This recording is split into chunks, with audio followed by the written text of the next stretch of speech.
Salve, salve galera, eu sou o Denis Bofarin, seja muito bem-vindo a este canal. Bom, como você pode ter visto na capa aí, há alguns grandes mestres hoje da atualidade nas igrejas protestantes do sistema religioso.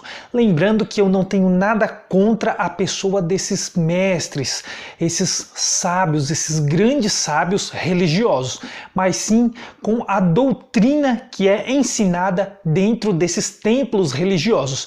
Esses sábios, esses mestres religiosos são apenas referências de todos os sábios e todos aqueles que se fazem mestres hoje no sistema religioso. Mas eu gostaria de mostrar aquilo que fala em Mateus 11:25, que é o que Deus escondeu dos sábios, dos mestres, para revelar aos pequeninos. Ou então, para explicar isso, vamos começando a ler lá em Hebreus, capítulo 10, versículo 37. Porque ainda dentro de pouco tempo, aquele que vem virá e não tardará. Bom, essa passagem se trata de Jesus, está falando de quando ele viria pela segunda vez. Mas não é só aí que fala que ele viria dentro de pouco tempo, lá em Apocalipse também. Lá em Apocalipse 22:12, o próprio Jesus ele diz que vem. Eis que venho sem demora, e comigo está o galardão que tenho para retribuir a cada um segundo as suas obras. Ou então aí o próprio Jesus fala que ele vem sem demora. Isso lá naquele tempo em que foi escrita essas escrituras. Naquele tempo dos apóstolos, ele mesmo diz para João que ele vem sem demora. Paulo também deixa muito bem claro em algumas passagens que ele vem sem demora, ele vem em pouco tempo. João também diz que naquele tempo era a hora dele vir. Mas por que eles se trataram daquele tempo, a hora de Jesus vir? Olha como isso vai ficar muito claro agora em Mateus capítulo 25, versículos do 31 ao 33. Quando vier o Filho do Homem na sua majestade e todos os anjos com ele, então se assentará no trono da sua glória. Reparem bem nisso, ele se assentará no trono de sua glória. Continuando.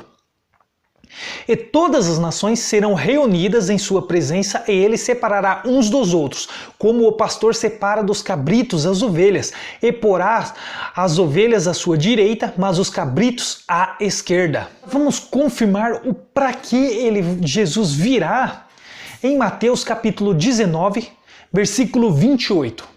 Jesus lhe respondeu: em verdade vos digo que vós, os que me seguistes, quando na regeneração o Filho do Homem se assentar no trono da sua glória, também vos assentareis em 12 tronos para julgar as 12 tribos de Israel.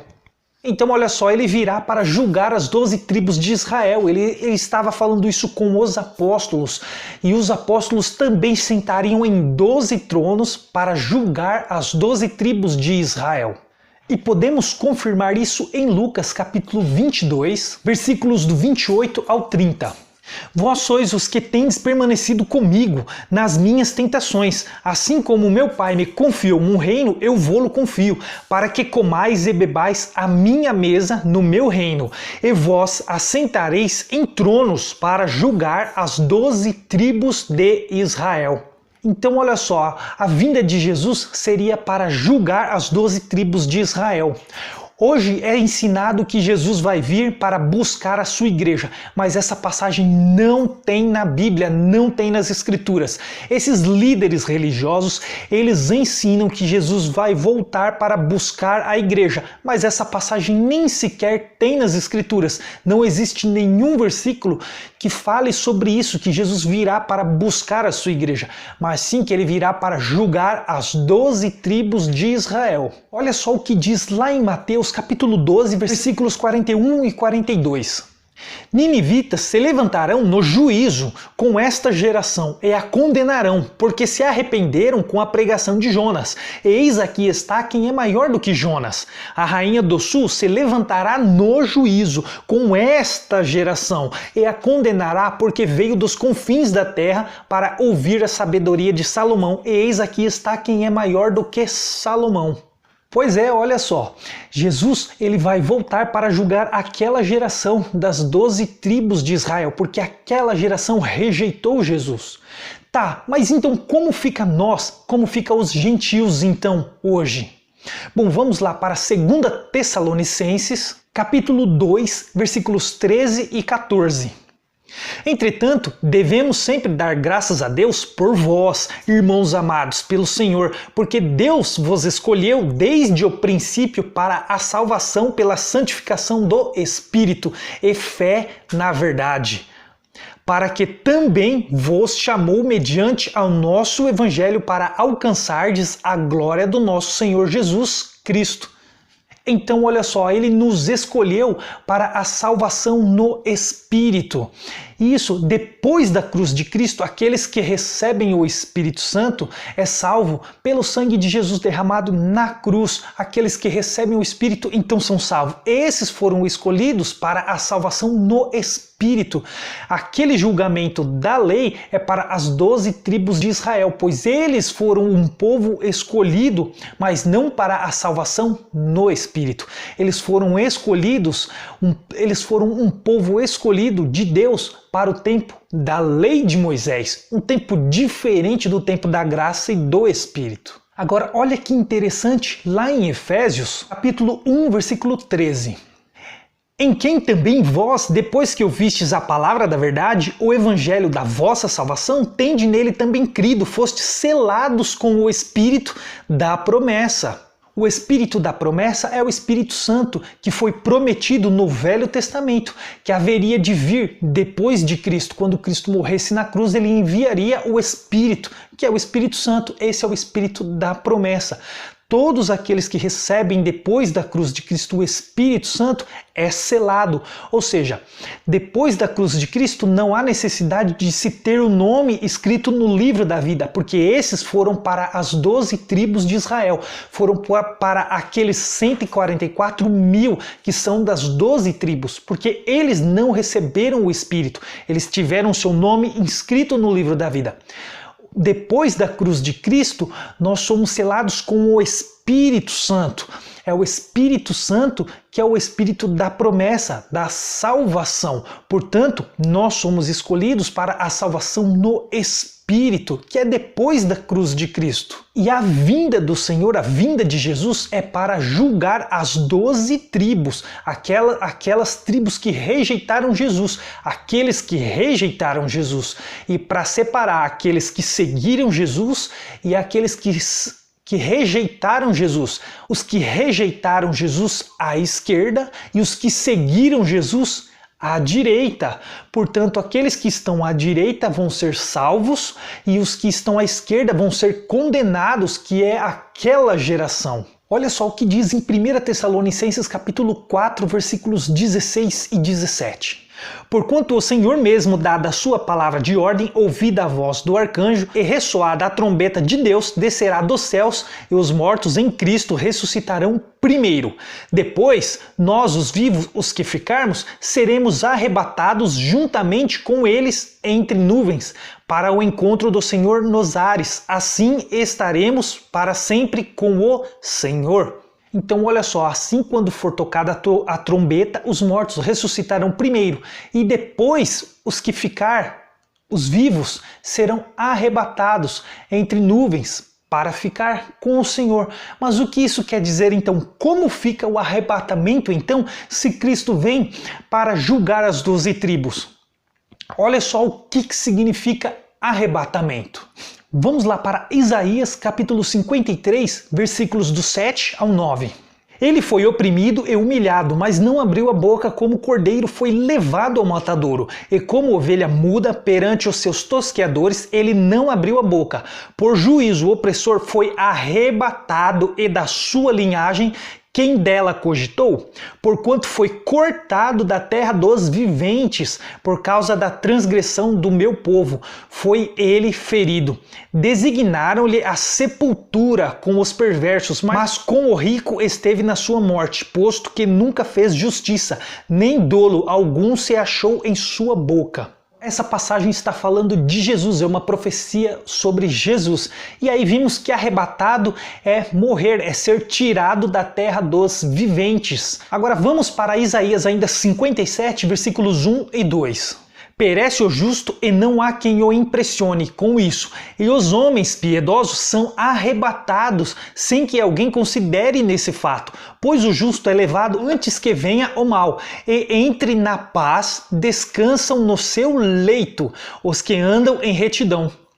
Então olha só, arrebatado é descansar no leito, é morrer, é ter a vida tirada, isso é ser arrebatado, pois o sistema religioso, eles criaram tantas doutrinas sobre arrebatamento porque não conseguem entender as escrituras. Antes da cruz de Cristo, eles não recebiam o Espírito Santo, por isso eles tiveram que ser ressuscitados para poder receber o Espírito e assim ter a vida eterna. Depois da cruz de Cristo, aqueles que morrem, eles têm o Espírito arrebatado e aí eles vivem eternamente com o Senhor. Foi isso que quis dizer Paulo em 1 Tessalonicenses, lá no capítulo 4. Primeiro vai ser ressuscitado os mortos e depois nós, os vivos, os que ficarmos, vamos ser arrebatados entre nuvens, ou seja, quando a pessoa morrer, o espírito é arrebatado para o Senhor. Arrebatar é morrer, é ter a vida tirada. Quando as pessoas morrerem, o espírito vai viver a vida eterna com Deus. Isso é o arrebatamento. E não esse arrebatamento que o sistema religioso criou. O sistema religioso criou uma mentira que foi inventada lá atrás pela Igreja Católica, como vamos ver nos próximos vídeos. E não conseguindo sustentar mais essa mentira, foram criadas várias outras mentiras que também não conseguem se sustentar. Por isso, cada denominação cria sua própria doutrina sobre arrebatamento e esquece de se apoiar nas escrituras. E aí é que está o grande segredo. Jesus falou que todos somos irmãos, para não chamar ninguém de mestres. E o próprio Jesus disse, aquele que quiser ser o maior tem que ser o menor, porque aquele que for o maior aqui na terra, aqui nesse plano, ele é o menor lá no reino dele. E aquele que é o menor aqui, o que for o menor aqui nesse plano, ele é o maior lá no reino dele.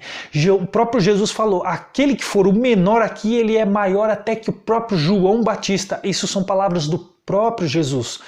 Esses grandes mestres, esses sábios, que se dizem sábios, grandes mestres na palavra de Deus, eles não têm a revelação da palavra, porque se fizeram mestres, se fizeram sábios. Mas Deus escondeu deles para dar aos pequeninos, para dar a esses menores a revelação da palavra dele. Então olha só, essa doutrina que Jesus vai voltar para buscar a igreja foi criada há muitos séculos atrás pela Igreja Católica. E as protestantes hoje, eles têm o mesmo ensinamento, eles adquiriram esse mesmo ensinamento da Igreja Católica, porque eles são católicos reformados também. Os protestantes são católicos reformados.